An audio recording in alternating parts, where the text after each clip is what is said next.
City Commission meeting of the City of St. Pete Beach. Today is Tuesday, April 9th, 2024. It is 6 p.m. And let's stand for the Pledge of Allegiance. I pledge allegiance to the flag of the United States of America and to the republic for which it stands, one nation, under God, indivisible, with liberty and justice for all. City Clerk, if you'll please do a roll call. Commissioner Marriott? Here. Commissioner Phillips? Here. Commissioner Resnicki? Here. Vice Mayor Lorenzen? Here. Mayor Petrilla? Here. We have a quorum. Thank you. Do we have any amendments to the agenda? Mayor, if I may just add a discussion item for some direction to staff and the City Attorney's Office on the beach ordinance. So I'm proposing item 6B. Nothing substantive, just a little direction to pick that back up.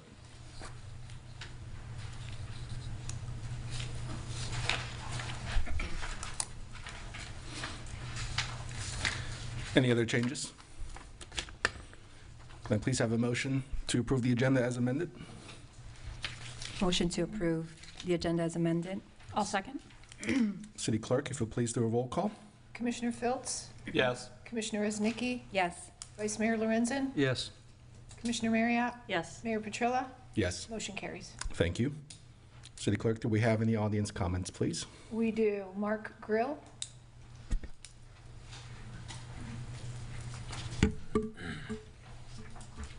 Good evening. Nice to see everybody again. It's been a while. I have a few items in my 3 minutes, so let me get going and If you'll please state your name and address for the... My name is Mark Grill, 2nd Palm Point, St. Pete Beach. First point, the potential selection this week of the new city manager. This is one of the most important decisions the commission makes, and I know you all want to be sure to hire the right person. Process, however, as been announced, is unclear. The announcement for Wednesday's public meet and greet at the community center says, quote, the meeting will take place Wednesday, April 10th, 6:30 to 8 p.m. at the community center ballroom and include a limited number of opportunities for members of the community to meet each candidate. So the question is, are residents' participation being limited? But then the commission has a meeting the next day, on Thursday, 4 p.m. The agenda states you'll conduct public interviews, select a finalist, and request the city attorney to negotiate a contract. So when is the opportunity for the public to provide their views on the candidates and provide feedback to the commission? Maybe you can take a few minutes to explain this to the public, how this process will work. I'm sure you all agree that the city manager must be a well-rounded individual with experience in many areas, including leadership, being a CEO, well-versed in operations, with a deep understanding of the workings of Florida municipal government, proven track record of accomplishments in this environment. As a city, we have many complicated issues, excuse me, in front of us to be addressed, and this selection should not be based on a single issue. Please do your own research. Don't rely on what's being sent to you. You're not obligated to select just because they were proposed by a headhunter. This role is too critical to rush to conclusion. Second, as you make your evaluations, please take into account the findings from the city's investigation that was conducted last year. The public hasn't seen the report. I believe you received something last night, but my public records request made today for a copy of the report was denied, closed with the statement that the report is not final, and it quoted several Florida statutes. A lot of time, effort, money, and in some cases tears went into that review, so let's put all of this to good use to move the city forward. I hope you can look at the lessons learned, whether it be process, people, organization, structure, etc., to assist with the hiring process. It'd be a shame to repeat history, but if the report you received is not final and the public has no access, it's not clear how a fully informed decision can be made Thursday evening. As the investigation concluded several months ago, maybe the commission can also inform the public when the report will be available. Third, city manager compensation. Please keep in mind what was offered to the previous city manager does not have to be repeated. I've heard some candidates asking for more than $200,000. Those numbers are being paid to senior leaders and mayors of much larger cities. Remember, we're a barrier island in Florida. We have a population, if I round up, of 9,000. We have a relatively small budget. Keep this in perspective, please. It's too easy for applicants to say, I want what the last person got, but more. And finally, please look at the condition of Gulf Winds Drive. It continues to deteriorate, and it's really, to me, a travesty. Many of you use this, and city staff, and many of you use it for your daily commute, but we have a project coming. It needs to come. I'll be the first one to say, don't throw good money after bad, but we have got sand pits continually popping up. I tried to get this fixed for years. Commissioner Phillips, maybe you can do better than me. Thank you. Thank you, sir. I do think he brings up two very important points that we should probably address, because it's not the first question I've had today or this week about what the schedule is and what the process is. So I'm not sure if, Mr. City Manager, you want to chime in on that, or if Renee's here to address what the public meeting is going to be like tomorrow, and then what the meeting's going to be on Thursday. Since it's a special commission meeting and not a workshop, I imagine it's going to be open to public comments as well. That's correct. Okay. I don't have the schedule in front of me, but from what I recall, tomorrow's 6:30 p.m. is the meet and greet over at the community center. All 5 candidates will be there. They'll be given a time to introduce themselves, and then it'll be they'll all be available for the public to walk around, meet with them, talk with them, ask questions, and for that, I think it's 6:30 till 8 p.m. I believe is that scheduled. Then, as you stated, Mayor, on Thursday, the 4 p.m. meeting on Thursday is a public meeting, open to the public.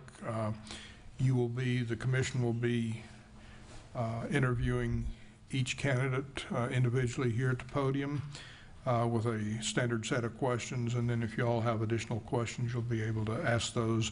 That is open to the public, and then that agenda that has been published shows that there can be public comment, for the city commission. And I'm sure that if someone wants to, contact the commissioners or by email or phone or whatever, sometime, I'm sure y'all would be willing to accept those emails. So that's the process for the public to be involved at this point. And then, of course, y'all have your one-on-one interviews tomorrow with each candidate.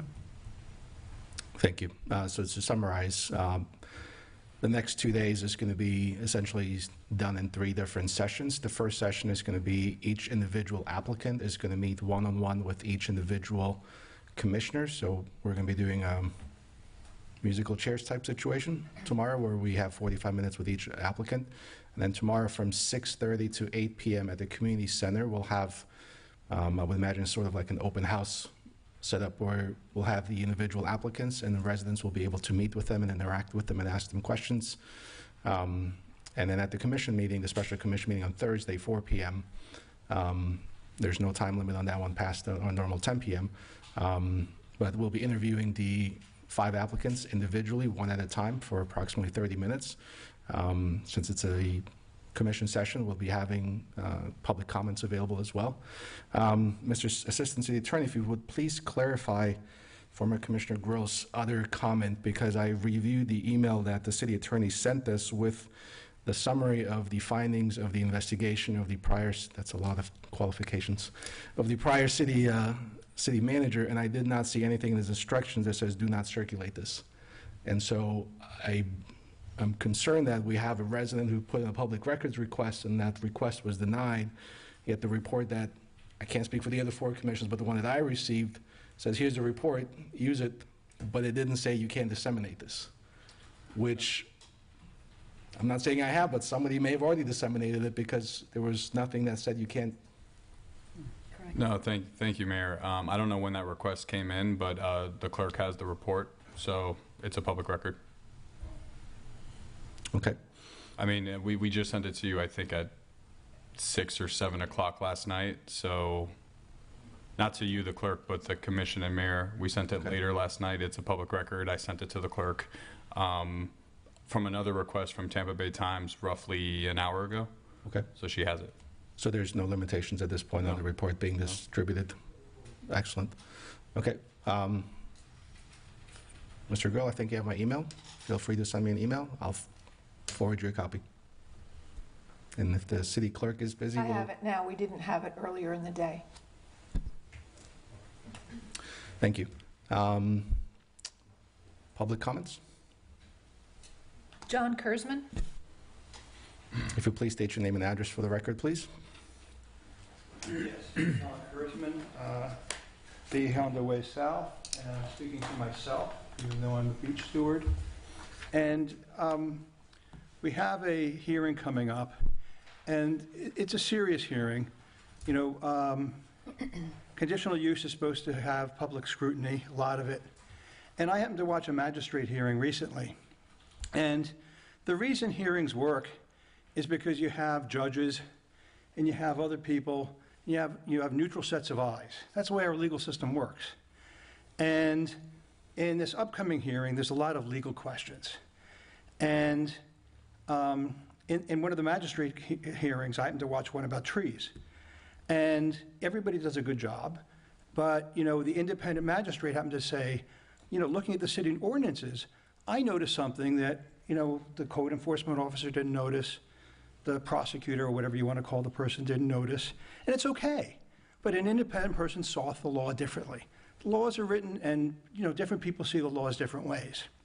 So in the case of the application, for instance, when a person applies to the city, the TRC looks at things, and legal provides advice to the TRC, and it goes through a process. And I, for instance, went through, and I had a lot of legal questions, and I see things differently than I think the applicant did, or maybe legal did. But these are a lot of legal questions. A lot of questions would come up, not just from me, but other people are saying, well, how come this, how come that, how come this other thing? And I think it's important that an independent set of eyes gets to look at things. So what I'm requesting is that, you know, I don't think it's fair that the same, and I think you always want to, as Mr. Dickman often says, it's not just how, you know, whether people, you know, or I don't want to quote Mr. Dickman. I'll just want to just say in general, appearances matter. When you look at ethical questions too, and you also want to avoid someone later objecting and saying, you know, was this fair? So, you know, we have attorneys, we don't have an on-staff attorney. We pay an attorney firm to do this and to do everything. But what I'm suggesting is why not have a different attorney firm? Maybe even it's the magistrate, or I don't know, but maybe why not use a different firm than the same firm that was making the recommendations, be the firm that helps guide you for at least the case of the hearing to decide, you know, and help you walk through this next hearing for the actual case where you're actually hearing and you're doing your quasi-judicial hearing. To have the same people helping you at the quasi-judicial hearing that were the same people making the decisions, I think is sort of weird, because if the decision might, you know, go against what they recommended earlier, it just puts a difficult light on it. So why not just help make it neutral? Thank you. Thank you, Mr. Kurtzman. Dana Richardson. If you'll please state your name and address for the record. Hello, Dana Richardson, 5830 Bahama Way South. I apologize, I have zero put together to talk to you today about, so I'm winging it. But I do plan to get my thoughts together and emailing everyone, and I would love to possibly meet with some of you this coming week. A little bit kind of piggybacking on John, a little bit is, you know, I'm new. I moved to St. Pete Beach in 2020. I've never been involved in local government, and so this has been a steep learning curve for me. But I'm trying to understand, we have the comp plan, the LDC codes, to help provide ground rules to protect and to have guidelines.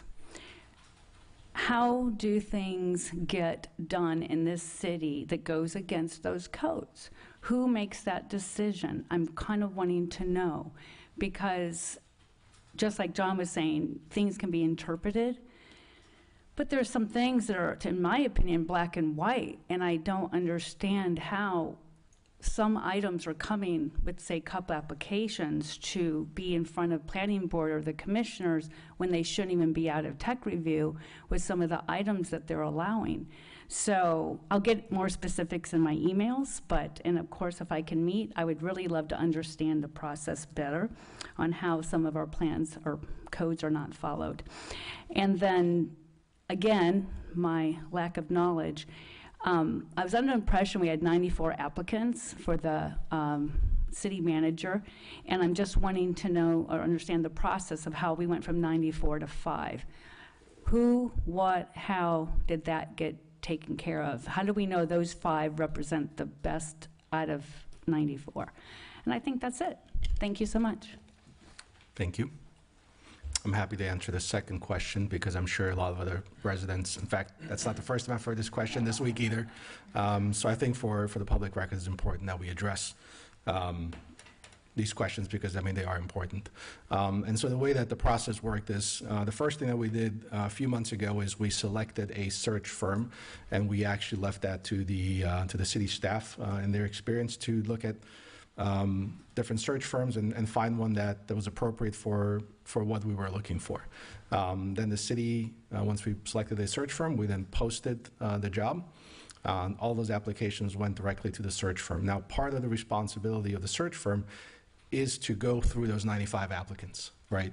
Look at the resumes, do some background checks, look at some of the information that's out there, and then from that, bring us a selection of the best available candidates. There was no brief that says you have to bring us 5. It could have been 2, it could have been 10. It turns out that they thought, okay, these 5 applicants are the ones that best fit what we heard from the city, from the commission, that you are looking for. But also to what Commissioner Marriott said last commission meeting, we're not limited to those 5. On Thursday, as I see it, we have basically 3 options, right? We can narrow it down to a couple of applicants, do more in-depth interviews, do some more background checks, follow up with references and so on. We could say, hey, we like all 5 of them, right? That would be option 2, and then that's going to make it real tough. And we could say, you know what, unfortunately, it doesn't seem like any of these 5 are a good fit, and we got to go back and select, bring us 2 more, 3 more, 5 more, bring us the next round. I mean, all of those things are options, but none of us really know where this is going to go until we start meeting with them, interacting with them, asking questions, doing the interview process. It's going to be 48 hours of just full steam ahead. Listen, I'd hate to be them going through that 48 hours. It's going to be a long 48 hours. It's also going to be a lot of work for the commission, for us to do our due diligence as well. But there's nothing to say that at the end of those 2 days, we will pick one of those 5. We may narrow it down to a couple. We may narrow it down to 3. We may say, look, unfortunately, none of these are a good fit.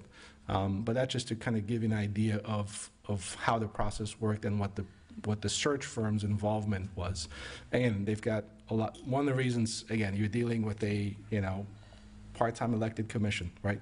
And so, in your normal, if you own a company, if you had a job, you might be the person doing all that work. But, with the body that we have a search firm who does a lot of the heavy lifting and brings us the best candidate. And if they don't, then we send them back to the drawing board and say, okay, these 5 seemed like they were nice people, but maybe not the best fit for our city. We'll see.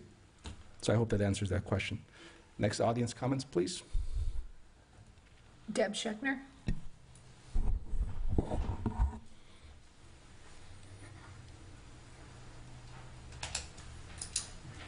If you please state your name and address for the record. Deb Scheckner, Bocaciega Isle Drive in St. Pete Beach. Some of you may know, but some of you may not know, there's going to be severe construction at 46 at the water tower. I received a notification, but friends didn't. To all the other construction we're going to have in the city, it's going to be a mess. But I think that when you take a look at the trade winds in the Serrata, they're setting a precedent. We must consider those 2 properties as what construction is going on, how much traffic it's going to bring, how many feet in the sand. At 75 units per acre, which I think is too much, if you have 2,542 units, 2 people per room, that's 5,086 people. And quite often it's 3 or 4 to a room, we all know that. Our population is about 8,800. So if they put 4 people to the room, we will always, in general, have more tourists than we have residents. And I still question, are we a residential community with tourists, or are we becoming a hotel community with residents? Major impacts, I think, have not been considered. Even if the entire 65 acres of the resort district is 75 units per acre, these 2 hotels are more than half of this major decision. The island is about potentially as many people trying to use a beach and other essential services from that half mile or so than all the other residents in St. Pete Beach. It's going to be massive. I don't think people look at these numbers in this way. All the estimates that we've had for traffic, water flow, which we're in a drought level high, can't even wash down your driveway, don't do any of that. Water flow, for sewage flow, it's not about averages or matrix. All of that packed into that half mile or so. And if you give them 2 conditional use applications, that if 3 people per unit is almost equal to our entire population. It's about 1/25 of our island that's going to have as much population in that area as our entire city. Beach is 4 miles long approximately. These 2 hotels will have our entire resident population at 1/8 in the length of the beach, 0.5 miles, yet no estimate for beach usage. The residents will have 4 miles of beach equals 2.2 square miles, but of course we can't go on their property of the beach as well. We need to take a look at that whole coastal construction line. We need to take a look at the massive buildings. And I also believe in our comprehensive plan, our LDRs, we don't allow walls higher than a certain amount. And these will exceed that amount by probably triple. And again, go back to the water tower on 46 and all that construction and no, thank you. Have a great day. Those were all the general comments. Thank you. Next, we have item 3, the consent agenda. Can I please have a motion? A motion to approve the consent agenda. I second. City Clerk, if you'll please do a roll call. Commissioner Resnicki? Yes. Vice Mayor Lorenzen? Yes. Commissioner Marriott? Yes. Commissioner Philps? Yes. Mayor Petrilla? Yes. Motion carries. Thank you. Next, we have action item 4A, 2024 fireworks display. Who's up? Jennifer?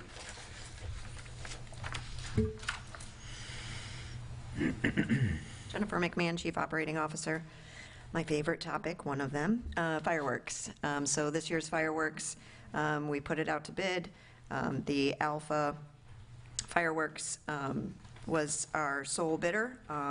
So that is who is put before you to approve. We have $35,000 budgeted to do our fireworks. If we did them on a date other than the 4th, like on the 3rd, we get a 10% discount, so it would be $31,500 if we wanted to do it that way. But that's for you guys to give me direction on. We're working on location with the current owner of the east end of Corey Avenue, and working with the fire marshal to get the safest location for us to do the fireworks. I have a question. Questions? Oh, go ahead. What was I forgot to look it up earlier, but for the public to know, what was it last year, the budget for fireworks? Same. It was the same, 35 or 31? 30 plus a 5,000 contingency. Okay, And it was But not this- July 4th. correct, right. Yeah, that I remember, because it was not 4th of July. We did it on the 2nd, I think. Yeah, I believe so. And you said with contingency, so is this 35,000 with contingency? Correct. Okay. What day is 4th of July, do you know? This is Thursday. Thursday, okay. Questions for Jennifer? I've got a question, Jennifer. Was it last year that it was put to like a community vote about a drone show? Yes. And I'm assuming that was a no because there was fireworks. Fireworks won over the drones, so I didn't even pursue the drone show this year. Okay. Do you know what the cost was for that, just out of curiosity? Around the same. Okay. And we could have, if you did the drone show, you're able to do 2 shows, and you get the second show for 50% off. So if we wanted to do at one part of the island and then move it to the beach and do one at Haran, that was a possibility, but we never got that far. Okay. I was just curious. I thought it was a nice idea, especially for people with pets. I've heard a lot of feedback. Yeah, So I just was curious if that was considered this year, but it wasn't. okay. Thank you. And the reason we're talking to Corey Avenue is because we don't have a barge, or they're not doing it from a barge, or they have to be done from a land, or what's the situation? We've done it from the beach before. The fire marshal isn't comfortable doing that. Last year, we had some shoots that if we were on the beach, it would have probably done some harm to the amount of people that are on the beach. So talking with her today, that is not her preferred location to do it. So we own part of the property on East End, so we're just trying to figure out distance from the bridge and to the buildings to what type of fire. We could do it off of our property at the east end of Quarry. It might change the size of shells. Okay. What is the hour for, do you know what the start time or the program would be? I'm just thinking because it's Thursday, just It's wondering. typically right when it's When it starts to sundown, set. which is 9 o'clock Yeah. in July. Okay. Do you know, Jennifer, is the bid by Alpha Fireworks, is it similar in content to what the fireworks show was last Yeah. year? Yeah. Actually, it's a little longer than the one show we had before. Yeah. I think this was 27 minutes, and then last year's was 20, well, shorter because of, And it was nice. I do remember last year, it was pretty nice because I stood right on Corey, right at the fence, and saw the ones that didn't make it. and we'll combine what we did last year, worked well with the Vets of South Pinellas, doing something in Horan Park at the same, they'll do like a concert prior to and have an event in the park to support our first responders and our vets. I think that worked well last year, and then work with the Corey businesses on doing something on a, Was last year during the week as well? Do you remember? we moved it to a Sunday because of where it fell. I think it was a Tuesday last year. We ended up doing it on a Sunday. On a Sunday. I'm thinking because it's on a Thursday, which is so close to a Friday, and I know a lot of people are going to probably take a day of work. Well, not a lot of people. Some people are going to take a day of work on Friday off. So personally, I think Thursday might be a fine date for it, but I'm open. I kind of lean the same way. I think it would be nice to do it on the 4th, like Commissioner Filt said about people with pets and little kids and whatnot. It would probably be nice for a lot of people to have all the fireworks happen just on the one day and not have it spread out over multiple nights. No, I'm good with it. I think the schools are closed anyways on Fridays. On the Friday is our holiday. So it would be like a Friday for most families to have the kids at home. Yeah. So, yeah. Well, I'll make a motion to authorize the city manager to enter into an agreement with Alpha Fireworks in the amount of $35,000. I'll second. City Clerk, if you'll please do a roll call. Vice Mayor Lorenzen, Yes. Commissioner Marriott, Yes. Commissioner Filtz, Yes. Commissioner Resnicki, Yes. Mayor Petrilla, Yes. motion carries. Thank you. Next, we have item 4B, purchase agreement with Alliance Air Solutions. Mayor, just, if I could ask one Certainly. question, just make sure that we want it on the 4th of July on that night. That was. Correct. That's just, okay. That, yes. Thank you, sir.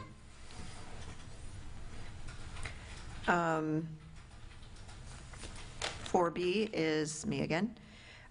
So where our air conditioning over at the community center is on its last leg. We are renting equipment to cool down the Raymond Room, which is a smaller room by the ballroom. The ballroom is working at a small percentage that's left into that, as well as the gymnasium side of it as well. So we went out and got 3 bids. We have in front of you a Alliance Air Solutions.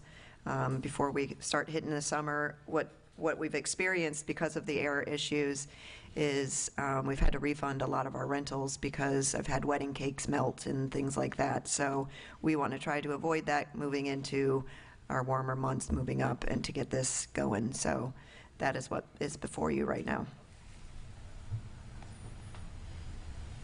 The building was built in 2007, so this was the original air handlers and units that were installed when built. So we're right at the edge of the effective life of it? Mhm. Yep.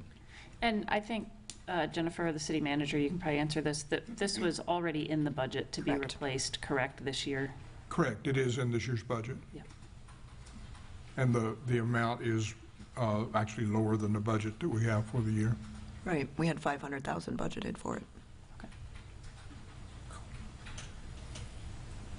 And the reason that we have the 3 quotes versus having put it out to bid is the timing, is that correct? Because Correct. we feel like we need to get moving on it. done Yes. quicker than it would happen if we had put it out to bid. Correct. I'll just add to that, that our procurement policy does allow the commission to approve it on quotes like this in this type of situation rather than the formal bid. Thank you. Any audience comments? No. Thank you. Do we have any for fireworks? Didn't ask, did we? Were there any comments for fireworks by any chance? No. Okay. All right. Any further discussion, questions? Well, I just want to make one point to the city manager's point. The motion here, if we could just, I move to waive the requirements of section 2-286 and authorize. I would prefer that be in the motion. Thank you. Can we please have a motion to that effect? I'll make a motion to waive the requirements of 2-286 and to authorize the city manager to enter into a purchase agreement with Alliance Air Solutions in the amount of $332,890. I second the motion. City Clerk, if you'll please do a roll call. Commissioner Marriott? Yes. Commissioner Filtz? Yes. Commissioner Reznicki? Yes. Vice Mayor Lorenzen? Yes. Mayor Petrilla? Yes. Motion carries. Thank you. Next, we have resolutions. 5A, Resolution 2024-01. Resolution 2024-01, Declaration of Surplus Vehicles and Equipment, a resolution of the City Commission of the City of St. Pete Beach, Florida, authorizing the disposal of surplus city-owned assets, providing for Scrivener's error and an effective date. Thank you. From time to time, the city has equipment or vehicles that have outlived their useful life. We are required to bring that list to the commission as a resolution to declare them surplus, and then we place them on one of the government auctions for disposal. And that's what we're doing here today. You normally do that about once a year. And the vehicles and items listed, that's the total, that's everything, right? Yes, we have the list there in front of you. Yes, that's everything that's concluded. Questions, comments? Any audience comments? Not on this item. I'll make a motion to approve Resolution 2024-01. Second?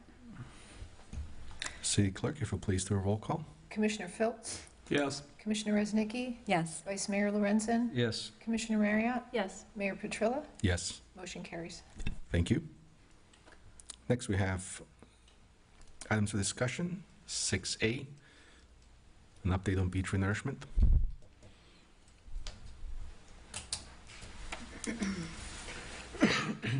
Mr. Clark, good evening.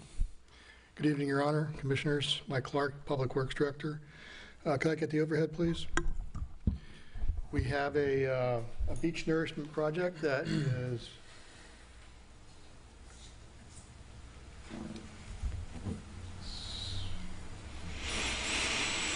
is something we have seen before if you've been a resident of Paso Grill for a long time. It's called a beneficial dredge material project. In the Grand Canal, there's about 15,000 cubic yards of sand of similar size and quality as what's on Paso Grill Beach, so it's suitable for placement. And so they're going to pull it out of the canal, pipe it over to the beach, and then distribute it onto the beach just south of the Paradise Grill on 8th Avenue. In the configuration you see here, shaded area, that configuration is identical to previous beach nourishment projects that the Corps of Engineers has designed and approved, and so it was a very easy design for the county, who was the sponsor for the project, to get the Corps to go ahead and approve this use. And so it's a win-win for everybody. Tierra Verde gets their channel back, and we get a little bit of a beach. Okay. And it looks like the end of this month, or perhaps into the next month, we'll see a start. It is still not, it still has not received its final permits. So they're just working their way through that process, and shouldn't take but a month or two. Bay News Channel 9 came out with an article on that either today or yesterday with a little bit of info on that also, but it's all basically what I just said. Thank you. Questions for Mike? My question, you mentioned the gray area. Are you saying that the gray shaded area is where the sand will be at, or is it the whole grid that we're seeing on this screen? The gray area represents Just the gray area. 15,000 cubic yards of sand. If I could, before I move on to the questions about the overall need of beach renourishment. So Mike, is this going to involve the usual Army Corps of Engineer, the piping and all that stuff and the dredging, or are they just going to bring it around and barge and dump it there? As I understand, it's going to be direct pipe. Direct pipe? We should not see any barges other than what's necessary to support the pipe and the equipment. Okay. I have not yet been told of what the means and the methods are, how the contractor is going to bring in the heavy equipment to distribute the sand, or those kinds of things. So we're still in dialogue about that, and we'll be part of the pre-construction meeting when that takes place. Okay. And then on the bigger picture, I know some residents had a lot of questions, and I don't know if those got to you ahead of time. I hope they did. But the big picture, the whole beach of St. Pete Beach, where are we at on that? So it's called Long Key, and we're tied together with Treasure Island in a project that has a 50-year lifespan. In that project, I think we have about 4 or 6 years left, and so that would equate to one additional nourishment in that 50-year project life cycle. That project has been held up along with many other projects around Florida and around the country because of a discussion regarding the use of, or the need for easements in perpetuity by the Corps of Engineers for beach access for public purposes. The issue is, if we're going to spend public money, then we want the public to be able to access and use for the benefit of those tax dollars. And we are currently tied up and working through conversations with the county on easements and how that might work. And but I do not have a general timeline or an update. All I can tell you is that discussions are ongoing, and bureaucracy is going to take the time it's going to take. I can't modify that. Thank you for that. So just to clarify, who are we in bed with on the overall longboat or Long Key? Are we with the county on this, other municipalities? So the project sponsor is the county. We are the city, the recipient of the nourishment project, but the county is the sponsor. And so the conversation is with the Corps of Engineers as contracting agency and designer is with the county. They are allowing the city to participate and take place. Matthew and I are both in those conversations. Okay, so there's no breakout possibility. We have to be in bed with the other partners to get this done. We can't go directly to the Army Corps of Engineers, right? It has to be the whole thing. Does that make sense? Who's paying for this one? Because this is broken up from the other one. So is this the county doing this? Is the Army Corps saying we're going to do a piece of it? The beneficial Are we paying for dredge it? is, I believe, being paid for by the county. Okay, so the Army Corps is not involved. I think that's what you were getting at, right? Is Well, yeah, I was talking about the whole St. Pete Beach thing. The larger, more normal nourishments that we have seen in the past is the Corps of Engineers with a county share. The city does not have a portion of that cost. Okay, so there's no way to break, let me rephrase the question. There's no way for us to break out on our own and contract with the Army Corps of Engineers to just do St. Pete Beach. That's not a possibility, it sounds like. So if I may, real quick, because I think I understand your question. Yeah. So there's an overall project for all beach cities. Yeah. If we get what we need to for St. Pete Beach, our project moves forward even if Indian Rocks doesn't already. So when you say break out and do it on our own, if we get all the easements that we're required to get, our project moves forward for just Long Key. Okay, that's what I was looking for. So we have, I understand, just because I know there's a lot of people listening to this in the room and at home, we have a tie-up within our city limits, right, of 1 or 2 occupants that are not agreeing to the easements? I'm not looking for names, but... Like Mr. Clark said, I think conversations are ongoing. Personally, I feel better today than I did last week about the progress we've made. And we are in constant conversation with, I mean, we can say it's Silver Sands condominium. There's 3 easements that we're waiting on for them, but I actually just spoke to their attorney right before the meeting, and I think once we meet with the county and the Army Corps, there could be some decisions made that will accommodate an executed easement and allow our project to move forward. Okay, so let's say hypothetically that were to happen in 60 days. What would we expect timeline? 6 months, a year, 2 years for the big project to start? I think it would be irresponsible of me to give anybody a timeline at this time, because of the challenges that we face in the bureaucracy of sorting this all out. All right, let me make the question easier then. Would the residents, should they rest assured that they're going to get some kind of protection of the beaches before hurricane season, or is that very unlikely? I would not make that prediction, no. Okay. Thank you. This is something that's been ongoing for 3 or 4 years at this point. That is correct. And just to bring a little bit more context to it, so in the past, the Army Corps of Engineers has carved out sections that said, okay, well, if you don't have easements here, we'll still take care of everything else, but we won't take care of the part of the easement. And so in this scenario with the Silver Sands, for example, it's a small corner of their pool area, and we offered, the county offered, look, we'll pay for it, right? So that it's not public funds, at least as the way that the federal government interprets it. And every instance where the county has made, and this is not just our county, we're talking about every county from here to New York City, right? So it's the entire eastern seaboard, the western side of Florida, all of Florida. So every attempt has been rebutted and said, nope, unless we get perpetual easements, we're not getting anything. So in the past, we've had, because we've never had the easements for Silver Sands, and they've done renourishment in the past. This is not a legislative, but an administrative change of tune. So that's what it is. It's, as Mike said, it's bureaucracy, and that's really what it is.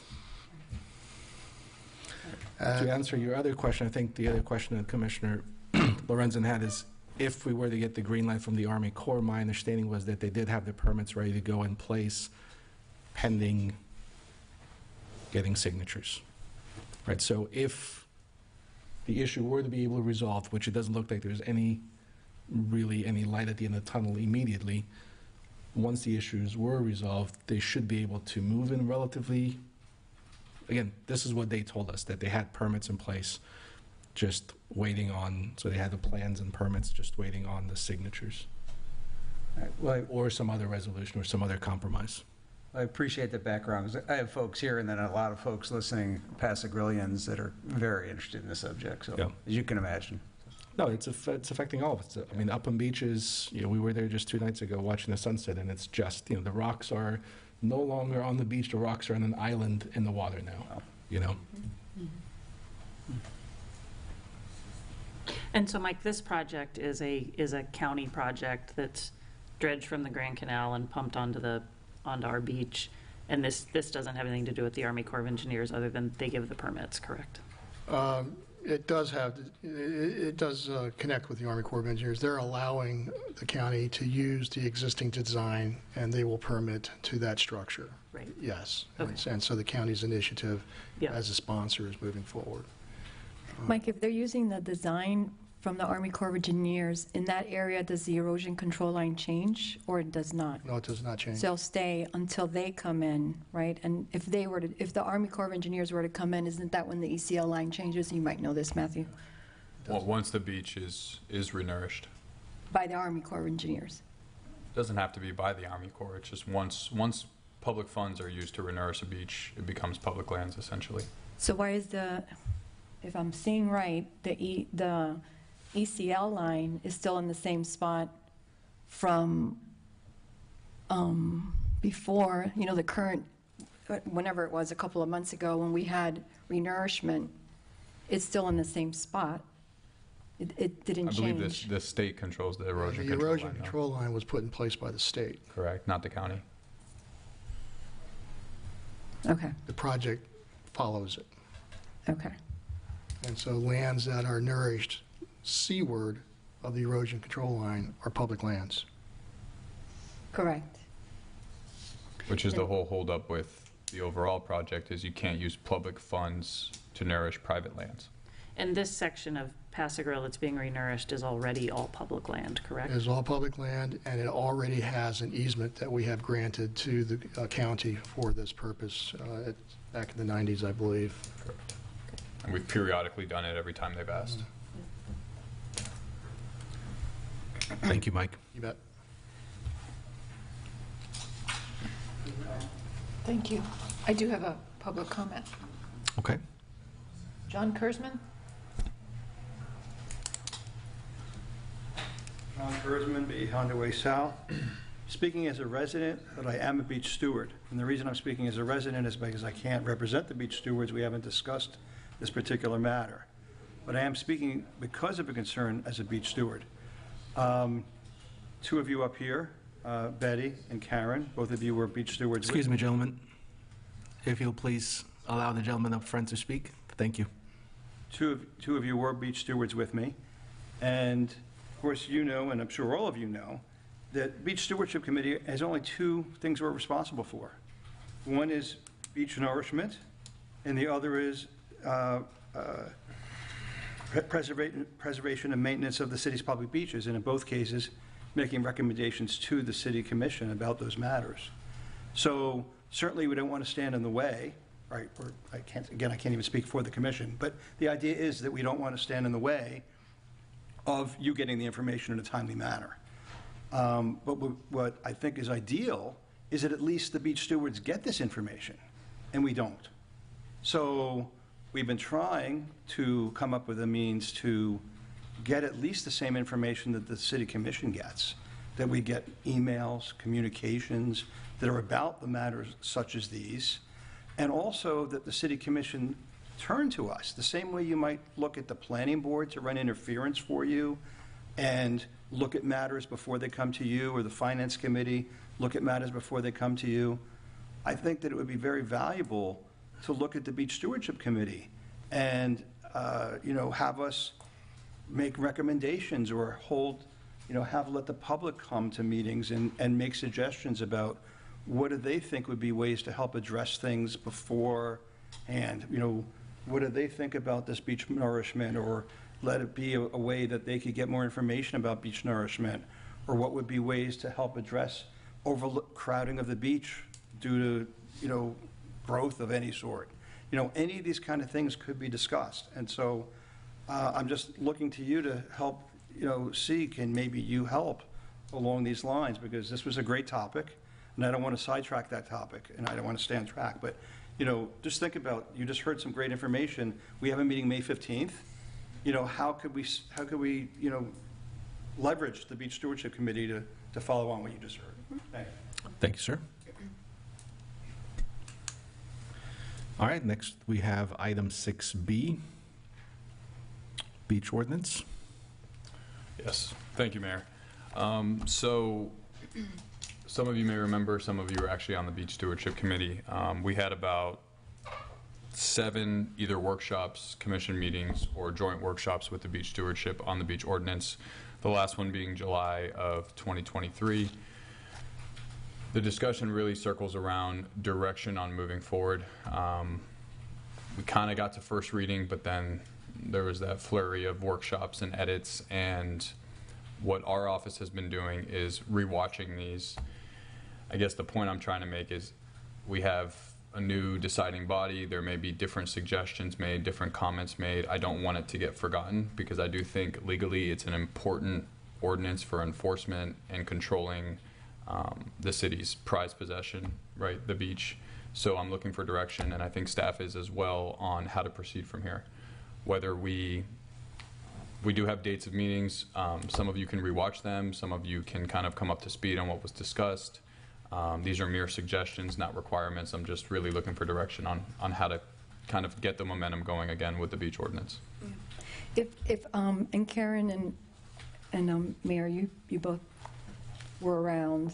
Well, we were around as beach stewards, but I do remember, if I recall, and you might remember this, at the commission meeting, when it was coming for that reading, that we were going to get a workshop with the beach stewardship, or a meeting, because it was the business plan, if I remember, that's what we were calling it, because that's what delayed it from continuing, because there was something new from legislation.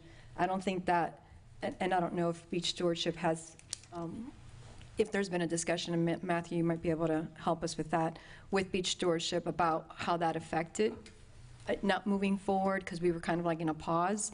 But I think I remember that we were going to have that meeting so that we could all talk about that, so that we can move forward, so we can get to the first reading and then make changes if we needed to make changes. I don't know if any of you remember that. So where we left it at the commission meeting in August of last year is we provided, well, the commission at the time provided the city attorney and Jennifer revisions to what was proposed, and this was again after multiple workshops with and without the beach stewardship public workshops. And so we left it at here are the final revisions, ready to draft first reading. We were trying to get it in end of August, early September, so that we can get the second reading in before October, because once the Florida legislature, they introduced a new statute, that requirement, Matthew, what is it called? It's a business impact statement. Yeah, so the business impact statement is required for all, well, for city ordinances after October of last year. So we were trying to get it in before then. We did not. We had other circumstances that kind of stalled that process. So that's where we left it. I think what might be helpful is, so you two were on the beach stewardship committee, so you should be caught up with where we left off last time for the most part. Maybe, City Clerk, would you be able to send out an email this week For a date. to the commission with links to the commission meetings, the workshops, and the beach stewardship meetings in reverse chronological order? I'm sorry to be so specific, but just so that the commissioners that were not part of the process last year have an opportunity to rewatch those and get caught up. And then maybe we can come back for a more meaningful conversation once everybody's up to speed with the list of revisions that we provided last time. Correct. And with Matthew, the I think it would be helpful also if maybe you could do a quick recap, and I think an email to us is probably adequate, with just like a little bit of a basic reminder of like, this was originally the goal of redoing the beach ordinance. You know, here's what we were trying to do, and then, you know, and so then between that and rewatching the meetings, I think everybody would be able to get a pretty good grasp on where we're going from here. Yep. Yeah, that's not a problem. And the business impact statement or estimate, it doesn't have to be prepared until it's adopted, which would be second reading. So essentially, we could get through a first reading. I will tell you, this is going to be the most, and I've said it before, the most involved, rigorous business impact statement that we do, especially if there's significant changes to the amount of chairs and setbacks and the area that they can actually use to make money. But I can gladly send an email kind of summarizing why it started, the purpose, where we left off. Most of those changes at the end were, I wouldn't say they weren't substantive, but they were kind of minor in nature, where it was consistency and capitals and grammar. It really comes down to how are we going to regulate the chairs on the beach and the setbacks, and then the resident canopies or cabanas is what I remember. Correct. Thank you, Matthew. No problem. Are we good with that plan? Yes. Maybe we can pick a slow meeting somewhere in June, July, August, because as I remember, those meetings all took a little bit of time.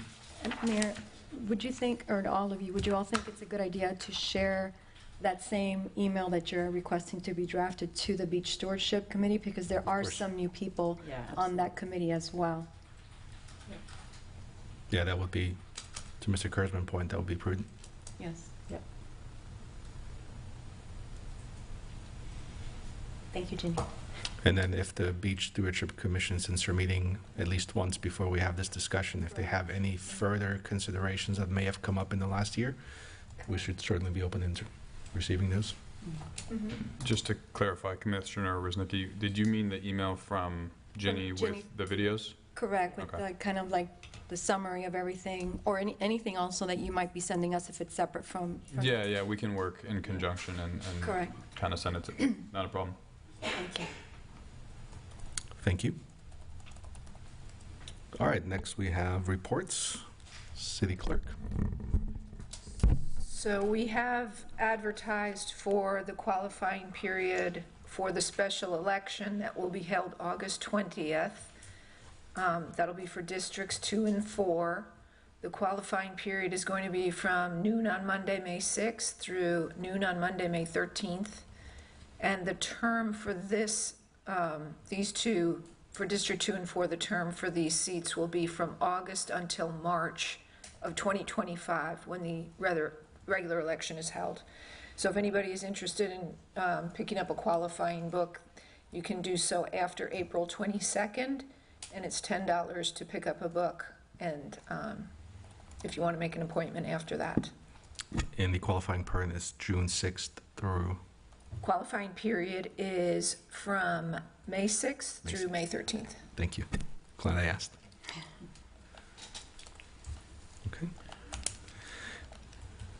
City Manager? Just one item. I know we talked about the schedule for the next couple of days at the beginning of the meeting, but just wanted to make sure that I know there was the first notice that went out for y'all's one-on-one meetings. The original notice said 12.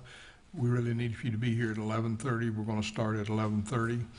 And if you could be here maybe 10 minutes early, that way we can get you into the rooms you need to be in. And that way we'll be able to start on time at 11:30. But other than that, I don't have anything else, Mayor. Thank you. Thank you, sir. Matthew? Yes, Mayor, I have a few things. Number one, Andrew sent an email yesterday with the current litigation, essentially. I didn't know if there was any questions. I was just going to go briefly through. I don't want to get into the merits of each case or anything, but just kind of briefly, because we have received 5 lawsuits this year. We have 17 total that the city's currently a party to. And just to kind of give an overview of where we are quickly, and I can always answer questions as well. So I'm going to go off the list, and I'm just going to kind of tell the difference between an appeal and a declaratory judgment, which it's 2 different things, right? Appeal, you're appealing based on the record, which is why creating the record due process is so important through these quasi-judicial proceedings. Declaratory judgment is almost like the court is reviewing it from the beginning. It's essentially a trial. You have a deposition. You have evidentiary evidence submitted, things of that nature. So they're not looking at anything that you've done prior. It's kind of starting from scratch, and you're filing a bunch of things, and it's briefing, and so on and so forth. So the most recent one was filed April 3rd. It is the C-Mark, Ken Barnes, and Protect St. Pete Beach against the City of St. Pete Beach and CP St. Pete Beach LLC. It's regarding the appeal of the Serrata conditional use permit.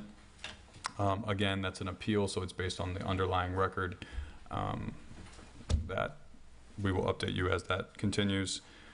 Another one this year was Charles Altman, or the shop right down the road, against St. Pete Beach Holdings in the City of St. Pete Beach. This is a declaratory judgment alleging that, essentially asking the court to determine that the property on Corey Avenue is his because the city allegedly vacated the right-of-way. And I will leave it at that. The next one is Lake Merritt Partners versus City of St. Pete Beach. This was filed in March. It stemmed from a code enforcement action in which a property owner was found to be doing work without a permit, required to do a permit, and a notice of appeal was filed once the special magistrate ruled in our favor, found them in violation, and imposed a fine. Next was Thomas Rass versus the City of St. Pete Beach. This was filed in February. This is related to public record, sunshine law, alleged violations, and alleged violations of calling executive sessions. The first one this year was Protect St. Pete Beach versus the City of St. Pete Beach, and this is a deck action challenging the filling of the commission vacancies. Late last year, we had one filed by Red, White, and Booze versus the City of St. Pete Beach. This is not an appeal based on the underlying record for the CUP. This is a federal claim claiming that some of the conditions in the CUP violate his First Amendment rights and also challenging our sign ordinance as unconstitutional. Then we have Roe versus City of St. Pete Beach, which is a negligent slip and fall. Someone while jogging tripped on a sidewalk. And I will say for all of these right now, it is our standard practice to get the city's insurance carrier involved through PRM, who usually assigns counsel. However, Andrew and myself, Andrew specifically as city attorney, remains lead counsel. Nothing's filed without our review. None of these hearings are attended without our presence, so we're consistently in the case so that we can be able to provide updates like I'm doing now. The next one is St. Pete Beach versus the Repair Guy 1. This was a bankruptcy that we were authorized to file based on a barge contract in which we were to receive it. We will continue to update you there. The next one is Dasani versus City of St. Pete Beach. This was May of last year. This again is a code enforcement appeal based on a violation of our transient or vacation rental, transient lodging, short-term rental ordinance. This one, there's two for Dasani. One of them is an appeal of the underlying record. Another one that was filed in April is a declaratory judgment asking the court to declare the use of the property a legal non-conforming use. So essentially arguing that they've been using it for so long that predates our ordinance, they should be able to continue that use. Next, we have Mina Investments versus City of St. Pete Beach. Again, stem from a short-term code enforcement. It's another deck action alleging the same things that I just said, legal non-conforming use. Then we have Walton versus the City of St. Pete Beach, which is another slip and fall over a alleged public works pipe. Then we have two, David Green versus the City of St. Pete Beach. He filed two. They were both appeals of the record from the underlying code enforcement. These two, I actually last week had the plaintiff asked for an oral argument, the court granted, so me and co-counsel went to Clearwater and had oral argument in front of a panel of 3 judges. So I am expecting a resolution to those 2 cases sometime soon once they issue an opinion. Next, we have Warren Mack versus the City of St. Pete Beach. This was filed in 2021. This has to do with the closure of the secret sidewalk.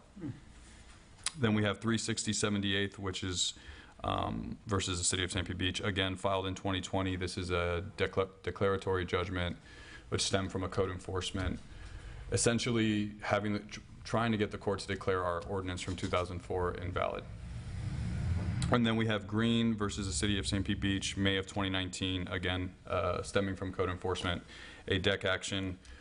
This one's interesting. There was 4 counts. One of them alleged that our 2004 ordinance wasn't properly adopted and some other things. And we actually motioned for summary judgment on that 1 count, and we did win.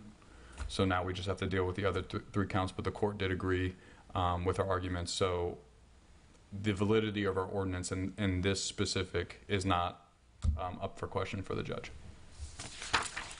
So that's just a quick update of our cases. And then I had one more thing, unless there's questions. Just more in general, do you think it'd be all right if we get some kind of notification when we receive lawsuits? Absolutely. Yeah. I think it'd be important for the commission to be notified. I get them because I get served. No, so I'm usually the first to find out. But, I agree.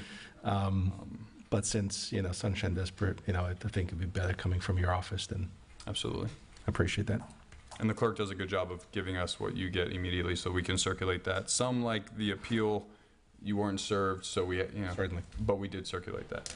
And then I have one more thing. I want to request an executive session, and I'm going to go through this disclosure real quick. I'm going to initial sign it, and I want the clerk to add it into the record. So Florida Statute 286.11, subparagraph 8, a municipal corporation may meet in private with the municipal's attorney to discuss pending litigation to which the municipality is presently a party before a court of administrative agency or circuit court, so on and so forth. Me and Andrew desire advice concerning litigation in the Protect St. Pete Beach et al. Versus City of St. Pete Beach, case number 24-CI-000041. The subject matter shall be confined to settlement negotiations.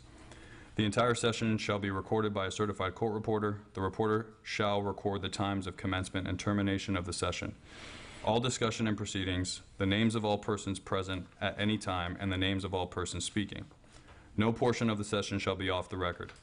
The court reporter's notes shall be fully transcribed and filed with the entity's clerk with a reasonable time after the meeting.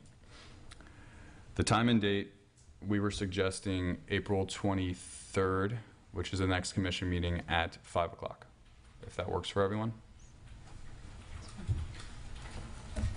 I'm good with that.